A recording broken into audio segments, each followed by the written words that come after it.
Selamat berjumpa kembali dalam layanan audio sahabat perjalanan. Hari ini adalah hari Minggu 19 Oktober 2025. Tema renungan saat teduh kita dengan judul Orang Paling Jahat. Firman Tuhan terambil dalam 1 Tesalonika 2 ayat yang ke-15 sampai dengan ke-16. Bahkan orang-orang Yahudi itu telah membunuh Tuhan Yesus dan para nabi dan telah menganiayai kami. Apa yang berkenan kepada Allah tidak mereka pedulikan, dan semua manusia mereka musuhi. Karena mereka mau menghalang-halangi kami, memberitakan firman kepada bangsa-bangsa lain untuk keselamatan mereka. Demikianlah mereka terus-menerus menambah dosa mereka dengan sampai genap jumlahnya. Dan sekarang murka telah menimpa mereka sepenuh-penuhnya. Mari kita berdoa.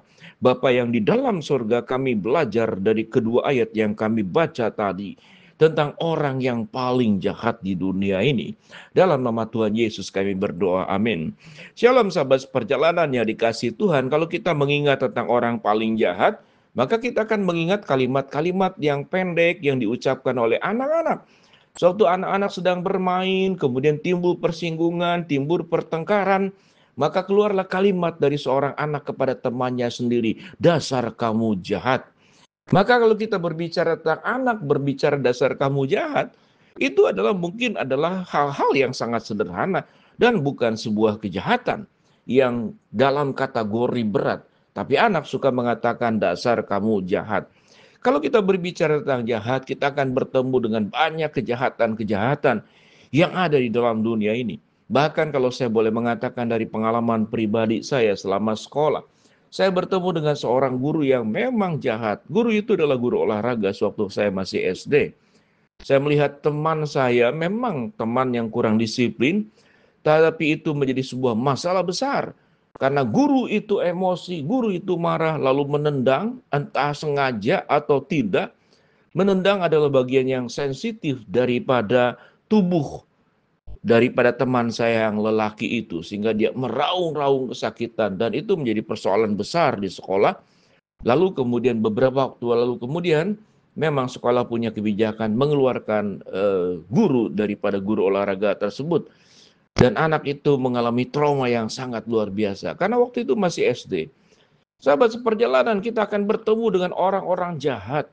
Tapi saya mempercayai bahwa guru itu tidak sengaja, tetapi karena itu sudah diprotes dan menjadi kemarahan para siswa menyeluruh dan kemarahan orang tua siswa, saya meyakini guru itu memang temperamental, tapi rasanya tidak sengaja. Mungkin karena emosional, dia tidak bisa mengendalikan kakinya, lalu menendang bagian yang sangat sensitif yang mengenai anggota tubuh itu, dan itu kemudian gurunya dikeluarkan.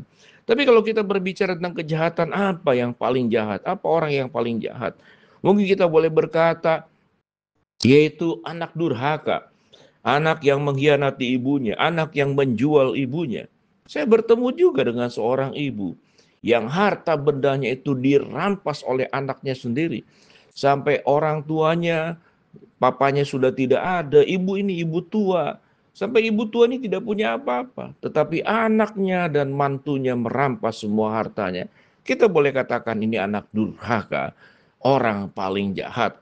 Tetapi kalau kita bertemu pada ayat yang firman Tuhan yang kita baca tadi, dalam 1 Tesalonika 2 ayat 15 sampai 16, siapa orang yang paling jahat di sini? Kita bertemu.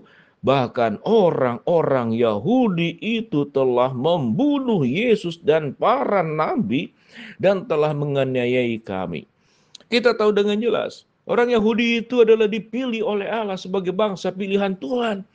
Orang Yahudi itu dari keturunan mereka lah akan lahir sang juru selamat. Bahwa Allah memilih dari sekian bangsa di muka bumi ini, memilih orang Yahudi.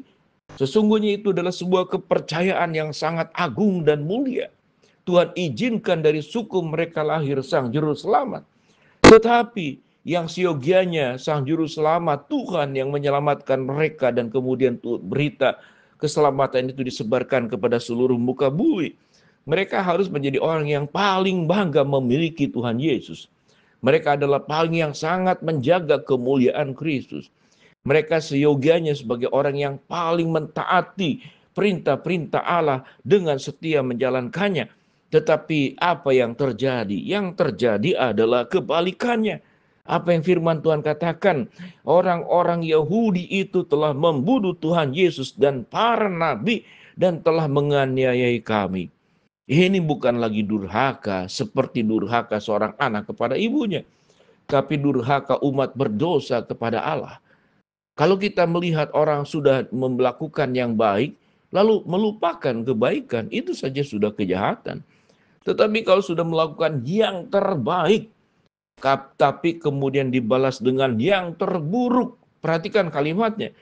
Kalau orang sudah melakukan yang terbaik, lalu dibalas dengan perlakuan yang terburuk, pelukan kemudian dibalas dengan tikaman, kesetiaan kemudian dibalas dengan pengkhianatan, kasih dan cinta dan nyawa yang diberikan dibalas dengan kemudian justru membunuh untuk yang kedua kalinya. Kalau kita boleh katakan orang Yahudi ini membunuh Yesus tidak sekali, mereka berkali-kali karena sebuah niatan penolakan kepada Sang Kristus, maka itu berarti sedang melakukan pembunuhan. Membunuh apa? Membunuh berita Injil yang siogenya mereka harus sebarkan, harus sampaikan. Tetapi mereka disebut membunuh Tuhan Yesus, membunuh para nabi. Dan mereka berjuang untuk membunuh kami dan menganiayai kami. Apa yang berkenan kepada Allah tidak mereka pedulikan. Dan semua manusia mereka musuhi. Rupanya mereka tidak hanya memberontak kepada Allah. Semua manusia yang tidak sesuai dengan harapan mereka, yang tidak sejalan dengan harapan mereka, mereka musuhi. Ayat 16 dikatakan, karena mereka mau menghalang-halangi kami memberitakan firman kepada bangsa-bangsa lain untuk keselamatan mereka. Demikianlah mereka terus-menerus menambah dosa mereka sampai genap jumlahnya. Sekarang murka telah menimpa mereka sepenuh-penuhnya. Kita harus belajar, sahabat, perjalanan. Setiap kejahatan, setiap keburukan, apapun bentuknya, kecil, sedang, atau besar, satu hari kita akan bertemu dengan murka Allah yang akan mengadili segala keburukan kita. Mungkin kita tidak seburuk katakanlah orang Yahudi yang membunuh Tuhan Yesus, para nabi, dan menganiayai rasul-rasul. Tetapi sewaktu kehidupan kita, itu menjadi sosok yang menakutkan, sosok yang memusuhi orang lain, menjadi pribadi yang selalu merasakan diri benar, lalu selalu mengkritik orang lain, memusuhi orang lain, kemudian berbagai macam dosa yang kita lakukan. Kita tidak lagi bersyukur kepada orang tua kita. Kita mengabaikan orang tua, mengabaikan orang yang sudah berbuat baik kepada kita. Kalau ada banyak ragam kejahatan, mungkin kita bisa tulis dari urutan yang paling jahat sampai kejahatan yang biasa-biasa saja. Namun tetap kejahatan dan namun tetap berdosa. Sahabat, seperjalanan kita mungkin tidak membunuh Tuhan Yesus. Kita mungkin tidak membunuh Nabi. Kita juga mungkin tidak membunuh, katakanlah guru Injil, pendeta. Tetapi sewaktu kita melupakan Tuhan, kita tidak hidup di dalam jalannya. Kita melupakan kasih Tuhan yang sudah menyelamatkan kita. Kita sudah masuk dalam kategori orang yang jahat. Walaupun kita tidak berbuat jahat yang sangat luar biasa, kejahatan tetaplah kejahatan. Bila kita menjadi orang yang berubah, menjadi orang-orang yang diberkati, menjadi orang-orang yang membawa kabar baik, menjadi orang-orang yang membawa kemuliaan Kristus lewat hidup kita. Mari kita berdoa. Bapa dalam surga, terima kasih buat firman-Mu. Hamba-Mu berdoa buat yang sakit Tuhan sembuhkan, yang menghadapi masalah Tuhan bukakan jalan, yang sedang berdoa Tuhan kabulkan permohonannya. Dalam nama Tuhan Yesus kami berdoa. Amin.